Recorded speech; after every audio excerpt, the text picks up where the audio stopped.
I've got a lot of grandbabies, like a lot. And when it comes to finding a gift for each of them, it could add up. But this year, while I was making my way through Walmart, I realized I don't have to spend a lot to get the gifts they'll love. An OPI mini mani set! I'm gonna do so much nail art. Oh, yeah! A Lego set! Might own a Walla water bottle! Ooh, and that's just half of them.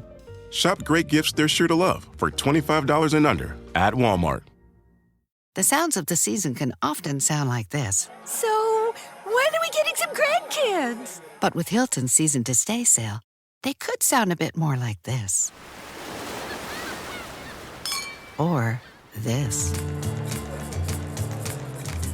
Stay and save up to 20% off when you book before January 5th at Hilton.com. Hilton, for the stay. Minimum 2-night stay required. Excludes luxury and all-inclusive properties. Terms and conditions apply. Freshly made ravioli or hand-pulled ramen noodles. When you dine with Chase Sapphire Reserve, either will be amazing.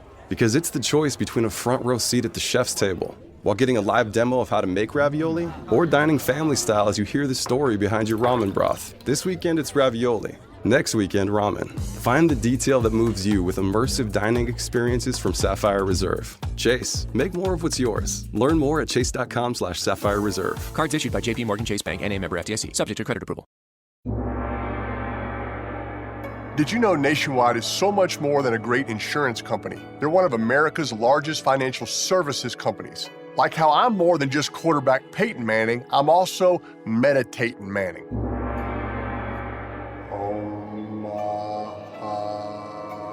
For your insurance and financial needs, Nationwide is on your side. Nationwide Investment Services Corporation, member FINRA, Columbus, Ohio.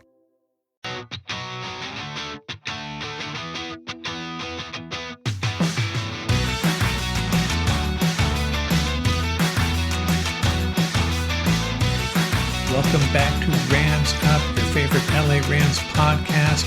We are part of the Fans First Sports Network.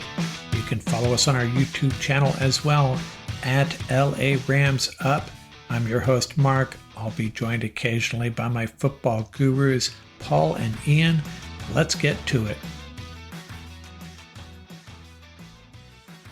Welcome, Ram fans. Episode 586 of Rams Up. I'm going to get into my Week 12 Rams Up straight up game picks here in a moment.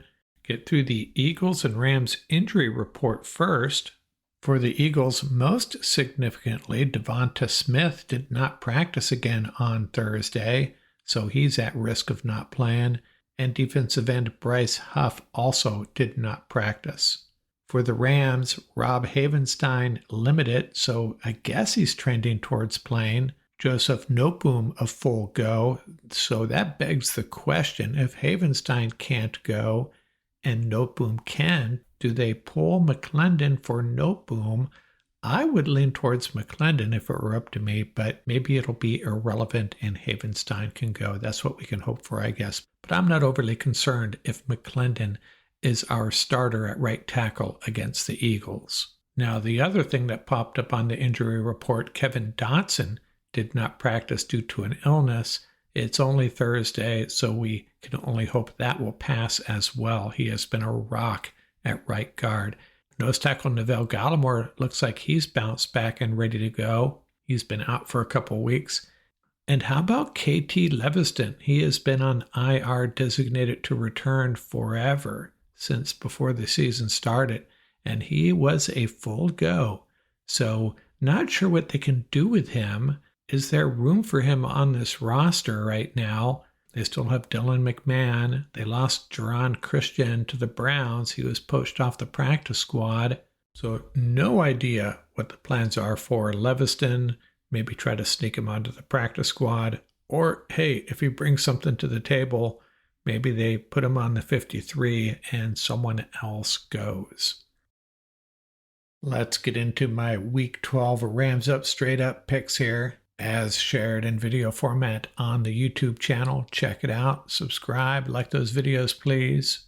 By the time you hear this, the Thursday night game's probably already underway or over. But for the record, I'm taking the Steelers. Kind of a no-brainer for that one, I think. And how did I do last week? Well, not too bad. I went 11-3, but Pete went 12-2, a rare week where he bested me. So he picked up one game on me. We were divided on 3 games, and 2 of them went his way. I correctly picked the Saints over the Browns, and he correctly picked the Chargers over the Bengals and the Steelers over the Ravens. So I maintain a 7-pick lead over Pete. I'm 106 correct, 60 wrong. He's sitting at 99 correct, 67 wrong. So that first game, Thursday night, Steelers 8-2 at the Browns 2-8. Steelers came in favored by just 3.5, and that seems low, but when you look at this Steeler offense, they're actually ranked fairly well, but they do seem to win games just on the strength of field goals. That's happened a couple of times. So this Browns defense could keep it close if the Steelers can't get into the end zone. Steelers lead this series, but the Browns have won 4 of the last 6, and the Browns are second last in scoring, 16 points a game, and the Steelers are second in scoring defense. You guessed it, 16 points a game. So I don't think the Browns are going to get to 16 points in this game. They may struggle to get to double digits. I don't expect the Steelers to put up a bunch of points either, though. So low scoring game, Steelers win it. Next up, the Chiefs 9-1 at the Panthers 3-7. Chiefs favored by 11. This is a horrible time for the Panthers to be taking on the Chiefs. I mean, it's never a good time to be taking on the Chiefs, but they're coming off their only loss of the season at Buffalo. So, pretty easy selection there. Don't think the Panthers have much of a chance in that one.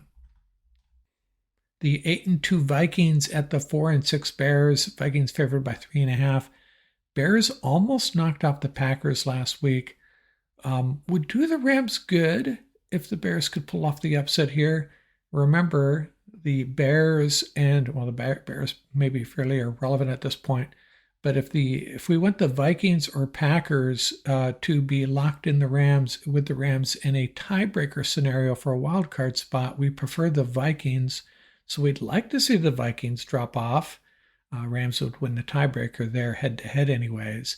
Bears play pretty good defense, and the Bears beat the Vikings last December. That broke a 5-game losing streak against the Vikings, but I'm taking the Vikings to knock off the Bears as much as I would like the Bears to pull off the upset. I think, maybe they've turned the corner a little bit. They played much better last week against the Packers, or did the Packers play down to the Bears level? I'm not sure, but I'll roll with the Vikings. The 2-8 Titans travel to play their AFC South rivals, the Houston Texans. This is the Houston Oilers against the Houston Texans, actually. Titans 2-8, Texans 7-4, Texans favored by 8. Texans have won the last 3. They are by far the better team, especially at the quarterback position, and they're at home. So, I don't see an upset happening here. The Lions 9-1 at the Colts 5-6. Lions favored by 7.5, and they're trying to preserve that number 1 seed. They're in a really good place. The Colts are a little bit more desperate. They're trying to qualify for the dance, just get into the playoffs. I like the Colts' chances of keeping it competitive. Anthony Richardson, I assume, is getting the call again. And, I don't know if this is a defense you want to be running against that much if you're a quarterback, but I have a feeling Richardson may rely on his legs a lot more than you would prefer, and that probably isn't the answer here. The Lions are just too good right now. Colts will keep it competitive, but Lions win. The 3-8 Patriots travel to Miami to play the rejuvenated 4-6 Dolphins. Dolphins favored by 7. They played in early October. New England the Dolphins won that one 15-10. That was in New England.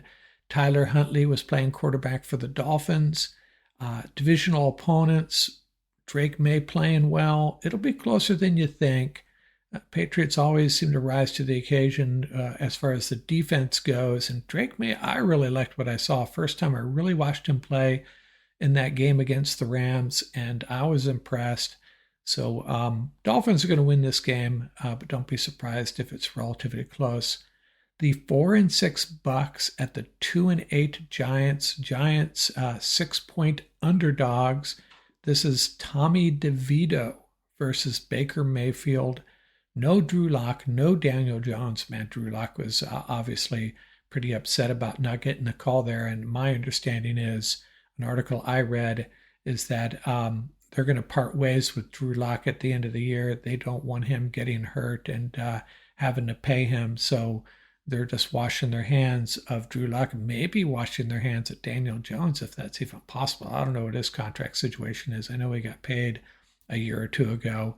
So it's Tommy DeVito time. The Bucks have lost 4 straight. They're coming off a bye. The Giants have lost 5 straight, also coming off of their bye. Neither team has won then since early October, and both have suffered overtime losses in that spell. But the Bucks, it's still there for them. They can still make a run at the Falcons. Falcons are really struggling. This is a game the Bucks need to win to get back on track, and I think they will. The Cowboys 3-7 at the Commanders 7-4. Now, who would have thought that those would be the records of these two teams going into this season, going into Week 12? You think it'd be flipped, right? Cowboys would be pursuing the Eagles for first place, and the Commanders would be rebuilding around Jaden Daniels. But Commanders need this win to get back on track. Lost 2 straight to the Pennsylvania teams, the Steelers and the Eagles back-to-back. Cowboys have dominated this series, including 5 out of the last 6, but throw that out the window. This is Jaden Daniels versus Cooper Rush, not Dak Prescott versus Sam Howell. And I'm not throwing any shade on Sam Howell. I think he may have a future somewhere. Remember, he's buried on the depth chart there in Seattle. Rams made a run at him, a quarterback I like. I don't know why I'm talking about Sam Howell right now, pretty irrelevant. But just to give you an idea of how things have flipped for these two franchises, especially at the quarterback position. The sounds of the season can often sound like this. So, when are we getting some grandkids? But with Hilton's Season to Stay sale, they could sound a bit more like this. Or this. Stay and save up to 20% off when you book before January 5th at Hilton.com. Hilton, for the stay. Minimum 2-night stay required. Excludes luxury and all-inclusive properties. Terms and conditions apply. I'm James McComb, reporting live from home in my bathrobe and slippers. Tonight, we're talking Dunkin' Polar Peppermint Coffee. Gene's here with the latest. Gene, do you copy? The home with Dunkin' is where you want to be. So, you want to be a marketer. It's easy. You just have to score a ton of leads and figure out a way to turn them all into customers. Plus, manage a dozen channels, write 1 million blogs, and launch 100 campaigns all at once. When that's done, simply make your socials go viral and bring in record profits. No sweat. Okay, fine. It's a lot of sweat. But with HubSpot's AI-powered marketing tools, launching benchmark-breaking campaigns is easier than ever. Get started at HubSpot.com/marketers.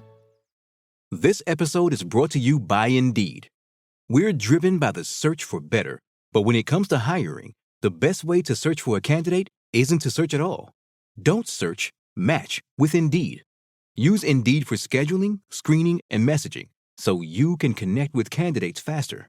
Listeners of this show will get a $75 sponsored job credit to get your jobs more visibility at Indeed.com/MBO. Terms and conditions apply. The Broncos are 6-5. They travel to Las Vegas to play the Raiders, who are 2-8. Broncos favored by 6, and they've been hanging their hat on their defense all season, and maybe their offense behind Bo Nix is starting to catch up.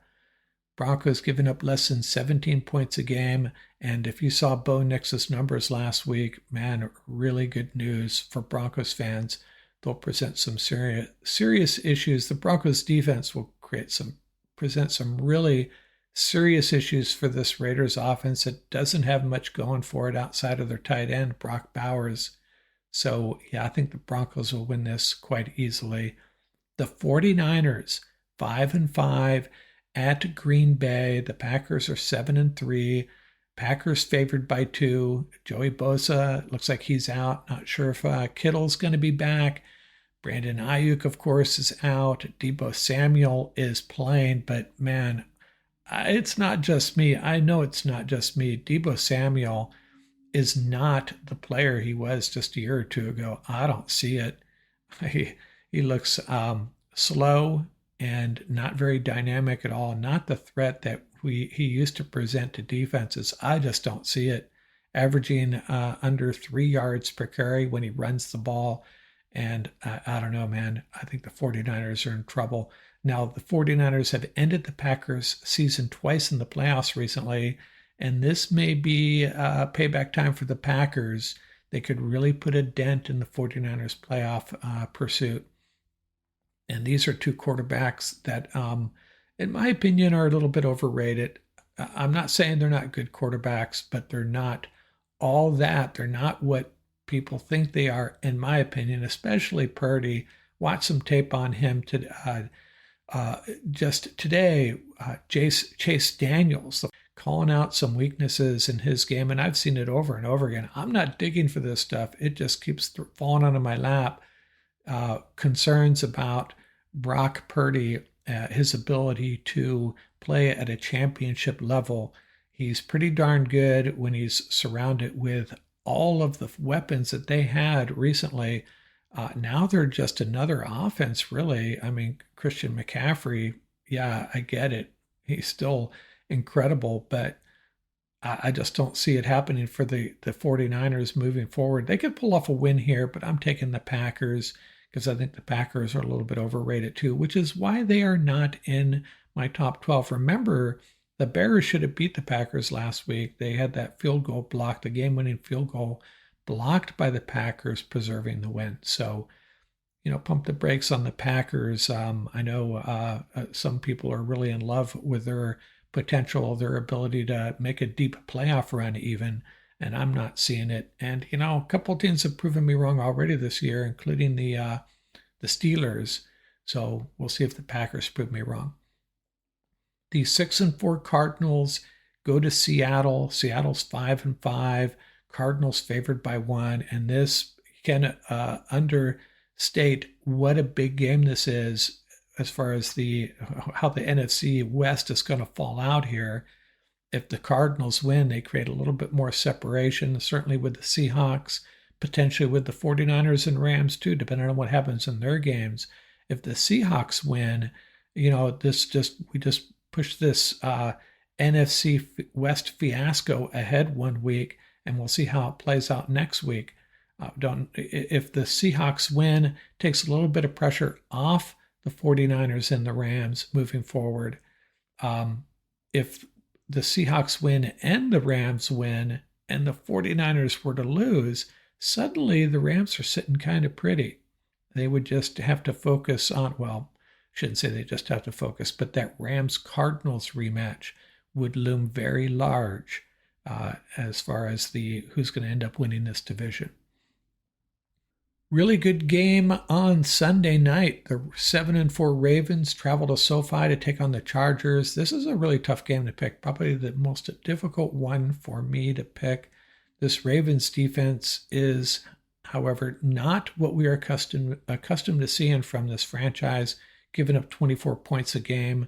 Meanwhile, the Chargers have given up just 145 points all season. That's a league best. Although the Bengals did, punch them in the nose a couple of times with their offense, but that's Joe Burrow and Jamar Chase, right? Now you have Derrick Henry and Lamar Jackson. I think the Chargers defense is the type of defense that can deal with Henry. Not so sure about Jackson, but no significant trend between these two teams. 9-6 in favor of the Ravens. The Ravens have beaten the Chargers both times they've come to LA to play them. But I'm going to go with the Chargers here. I went with the Bengals last week, and Chargers proved me wrong. I just like the makeup, the mentality of this team. Ravens are getting to be the division is slipping away from them. Any shot at winning the AFC North is slipping away from them very quickly. It makes this game important to them. But the Chargers, they have a really good shot at the number 1 wild card slot. They're not going to win the AFC West. They have their eyes on the Broncos, though, and a team like the Ravens. So this game could go a long way to deciding the wild card pecking order. And I'm going to take the home team. And, I don't feel very strongly about it. Flip a coin on who's going to win this one. But I like I guess I'm favoring the Chargers defense out of all 4 of these units taking the field. I think the Chargers defense is going to carry the day. And then finally, the Eagles 8-2 at SoFi on Sunday night. Eagles favored by 3. That's holding pretty steady. And we talked about it quite a bit during the roundtable. The Eagles have that 6-game winning streak, but only won against a team with a winning record. That was the Commanders. So I have a lot of respect for the Eagles. The offense and the defense pretty much loaded, especially the offense. They got wide receivers, they got the running back, they got the quarterback, they got the offensive line, they got the tight end. They have everything in place to be a rock-solid offense. So they're going to be a big test for the Rams. The Rams are going to have to limit Saquon Barkley. But I think this Rams team has turned a corner, especially on defense. They got all their weapons back on offense.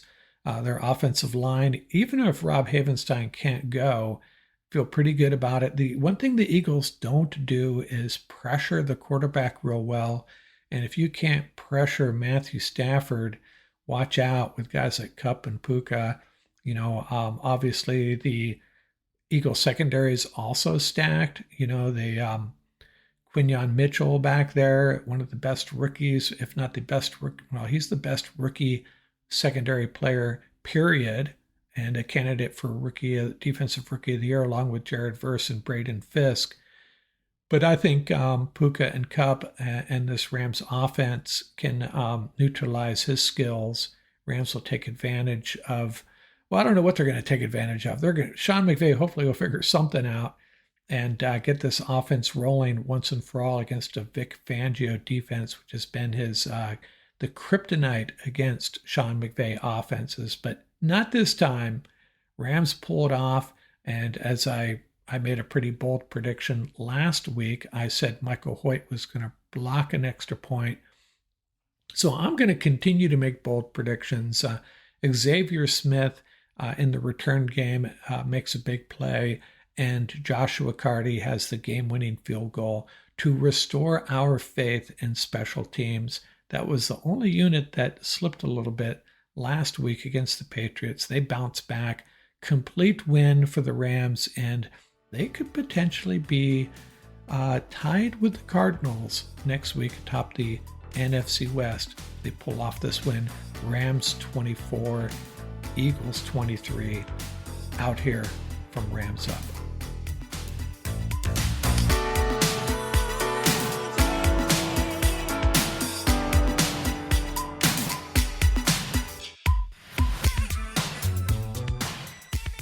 That's going to do it for this episode.